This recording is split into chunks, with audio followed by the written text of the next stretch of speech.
Hello guys. তো আজকে সকালে বা কালকে সকালে আম, আমার এই স্ট্যাটাসটি রিজেক্ট হয়ে গেছিল অন্নপূর্ণা ভান্ডার থেকে, ঠিক আছে? তো আজ আমি রাত 7টার সময়, সন্ধ্যা 7টার সময় আমি আরেকবার চেক করলাম আমার স্ট্যাটাসটি।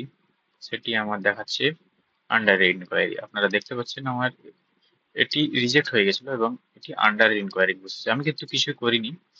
আমি প্রুফ হিসেবে আমি আমার পোর্টালটি খুলে আপনাদেরকে দেখিয়ে দিচ্ছি। এখানে অন্নপূর্ণা ভান্ডার সার্চ করবেন গুগলে।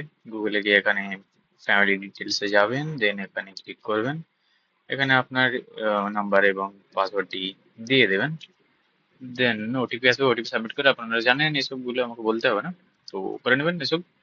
ওকে। সো আমি লগ ইন করে নিয়েছি। এখানে আপনারা দেখতে পাচ্ছেন আমার ইনকোয়ারি, আন্ডার ইনকোয়ারি দেখাচ্ছে। তো হতে পারে আপনাদেরও এরকম দেখাতে পারে।